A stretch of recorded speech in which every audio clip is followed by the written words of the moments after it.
কাহেরি ঘিনিমেলি আচ্ছেহু kiss বেঢ়িল হাক পড়ও চৌদিশ অপনা মাংসে হরিণা বৈরী ক্ষণহ।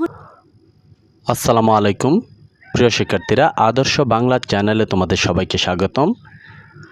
বাংলা সাহিত্যের প্রাচীন নিদর্শন হচ্ছে চর্যাপদ, যা রচিত হয়েছিল 650 থেকে 1200 খ্রিস্টাব্দের মাঝে। মহামহোপাধ্যায় হরপ্রসাদ শাস্ত্রী 1907 সালে এটি নেপালের রয়্যাল লাইব্রেরি থেকে আবিষ্কার করেন এবং 1916 সালে 1000 বছরের পুরাণ বাংলা ভাষায় বৌদ্ধ গান ও দোহা নামে এটি বঙ্গীয় সাহিত্য পরিষদ থেকে প্রচার করেন। চর্যাপদে তৎকালীন সময়ের সমাজচিত্র ফুটে উঠেছে। সেই সময়কার সমাজের মানুষদের মধ্যে যে বর্ণ বৈষম্য ছিল, নারীর প্রতি ভাবনা, পাশাপাশি মানুষের জীবিকা নির্বাহের একটি বিস্তর চিত্র কিন্তু আমরা চর্যাপদে দেখতে পাই। যারা চর্যাপদটি পড়েছ তারা অবশ্যই সেটা জানো। তো আজকে আমরা আলোচনা করব চর্যাপদে নারীদেরকে নিয়ে কি লেখা হয়েছে সে বিষয়ে। তোমরা একটি বিষয় মনে রাখবে, চর্যাপদের মোট 50টি পদের মধ্যে যদি আমরা ডক্টর মোহাম্মদ শহীদুল্লাহর মতকে ধরে নেই, অর্থাৎ ডক্টর মোহাম্মদ শহীদুল্লাহর মতে চর্যাপদের মোট পদ সংখ্যা হচ্ছে 50টি, সুকুমার সেনের মতে কিন্তু সেটা 51টি। তো 50টি পদের মধ্যে প্রায় 17টি পদে নারীদেরকে নিয়ে বলা হয়েছে। কিছু না কিছু তথ্য এখানে পাই আমরা 17টি পদে। তো আজকে আমরা সেখান থেকে মাত্র 4টি পদে নারীদেরকে নিয়ে কী বলা হয়েছে সে বিষয়টা একটু জানার চেষ্টা করব। যদি আমি সবগুলো পদ নিয়ে যদি ব্যাখ্যা করার চেষ্টা করি তাহলে ভিডিওটি অনেক দীর্ঘ হবে, যা তোমাদের কাছে ভালো লাগবে না বা তোমরা দেখবেও না। তো প্রিয় শিক্ষার্থীরা, চলো আমরা দেখার চেষ্টা করি যে তৎকালীন সময়ে নারীরা সমাজে কী ভূমিকা পালন করত। তো প্রথমে দেখো আমরা আলোচনা করব 10 নং পদ নিয়ে। 10 নং পদটি রচনা করেছেন কান্নপা। তো এই পদটি নিয়ে এখন আমরা একটু জানার চেষ্টা করব। তো এখানে দেখো পদে লেখা আছে যে নগর বাহিরে ডুম্বি তুহারি কুরিয়া ছুঁই ছুঁই যাহস ব্রাহ্মণারিয়া। অর্থাৎ নগরের বাইরে ডুম্বিদের গড়, সেখানে ব্রাহ্মণরা সেই ডুম্বি নারীদেরকে ছুঁয়ে ছুঁয়ে যায়। অর্থাৎ সেই সময়কার যে একটা বর্ণ বৈষম্য সেটা কিন্তু আমরা এই দুইটি চরণের মধ্যেই কিন্তু ফুটে উঠেছে। যে সেই সময়কার যে নিচু জাতের যে মানুষগুলো ছিল তারা কিন্তু নগরের বাইরে থাকতো, আর উঁচু বর্ণের যারা ছিল তারা কিন্তু নগরের ভিতরে থাকতো। তো এখানে আমরা দেখতে পাচ্ছি যে ডুম্বি নারীরা নগরের বাইরে বসবাস করত। তাদের উচ্চ বর্ণের সাথে নগরের মধ্যে থাকার অনুমতি না থাকলেও তারা কিন্তু ব্রাহ্মণরা কিন্তু ঠিকই সেই সমস্ত নিচু বর্ণের নারীদেরকে বুক করত। সেটা কিন্তু আমরা এই একটি চরণের মধ্যে পাই যে নগর বাহিরে ডুম্বি তুহারি করিয়া ছুঁই ছুঁই যাহস ব্রাহ্মণারিয়া তান্তি বিকন ডুম্বি অবর্ণা চাঙ্গেরা তোহর অন্তরে ছাড়ি নরয়েরা। মানে এখানে দেখো আমি কিন্তু সম্পূর্ণ পদটি কিন্তু লিখিনি, পদ থেকে আমি মাত্র 6টি লাইন আমি নিয়েছি। তো এখানে দেখো এই 10 নং পদে আবার নারীদের সম্পর্কে বলা হচ্ছে, মানে সেই সময়কার নারীরা তাঁত বুনতো এবং চাঙ্গারি তৈরি করত এবং সেগুলো বিক্রি করত। অর্থাৎ আমরা দেখতে পাই নারীরা ছিল স্বাধীন চেতা। তারা ইচ্ছা করলে তারা ব্যবসা বাণিজ্য করতে পারতো, দেহ ব্যবসা করতে পারতো, নৌকা বাইতে পারতো, কৃষিকাজ করত, তো মনোরঞ্জনের জন্য অনেক কাজ করত। অর্থাৎ নারীরা তাদের পেশা বেছে নেওয়ার ক্ষেত্রে স্বাধীন ছিল। তাদের ইচ্ছা স্বাধীন, তারা যে কোনো পেশা বেছে নিতে পারতো বা তাদের জীবনসঙ্গীও তারা বেছে নিতে পারতো। আমরা চর্যাপদ থেকে এমন ধারণাই পাই। অর্থাৎ আমরা প্রথম লাইনে কি পেলাম যে নারীরা, অর্থাৎ ডুম্বি নারীরা, নিচু বর্ণের ডুম্বি নারীরা তারা নগরের বাইরে বাস করত, তাদেরকে ব্রাহ্মণেরা বুক করত। অর্থাৎ উচ্চ বর্ণের মানুষেরা তাদেরকে বুক করত। এক কথায় ডুম্বি নারীরা দেহ ব্যবসা করত।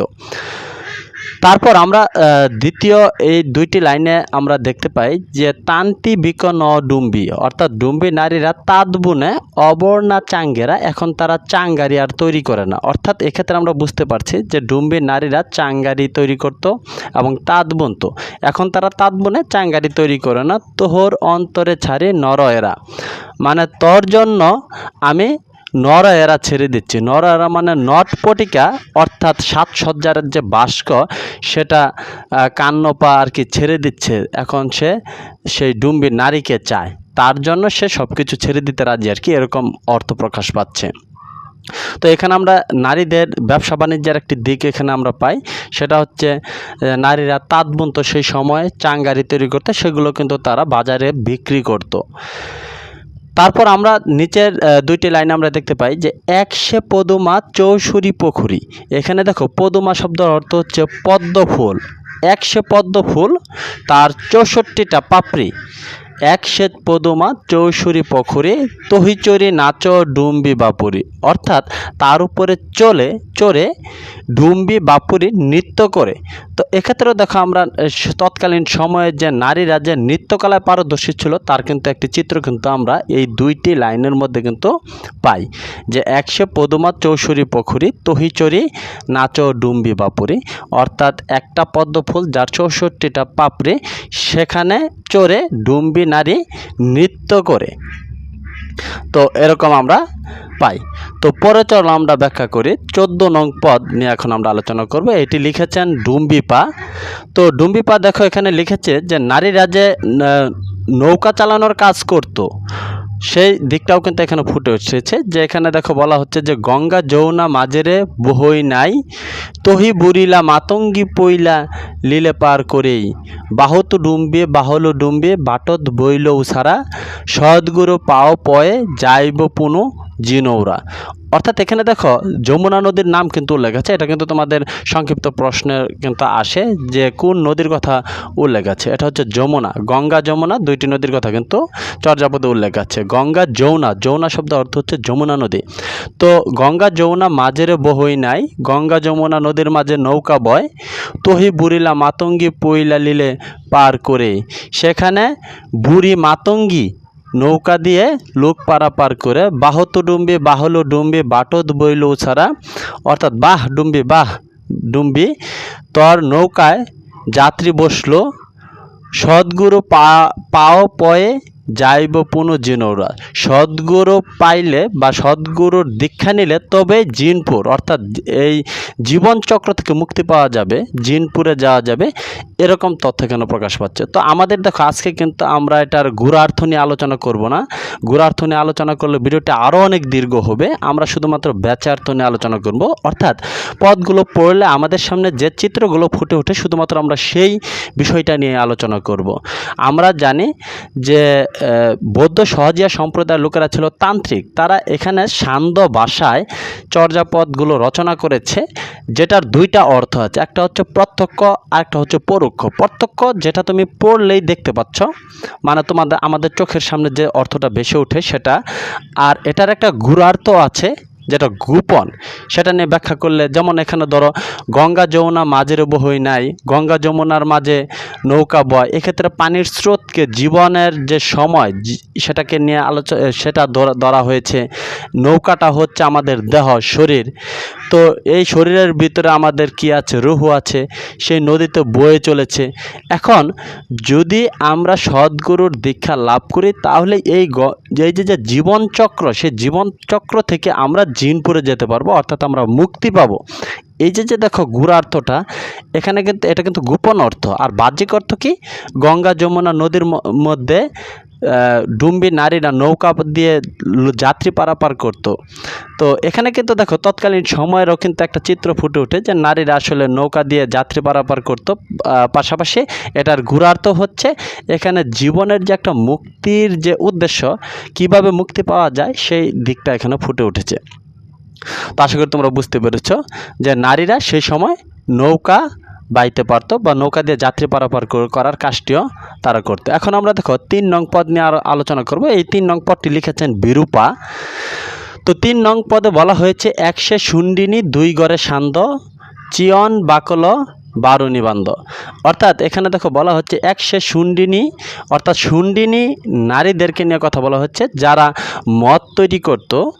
এরা দেখো 2 ঘরে সান্দ, সান্দ মানে তোমরা বুঝতেই পারছো, তারা 2টি ঘরে প্রবেশ করে।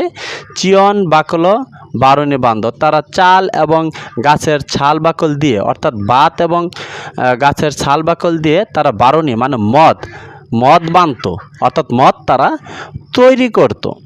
তো এক্ষেত্রে দেখো তাদের একটা ব্যবসা বাণিজ্যের কথাও কিন্তু এখানে ফুটে উঠেছে যে নারীরা মদ তৈরি করতো এবং সেই মদ তারা নিজেরা পরিবেশন করত।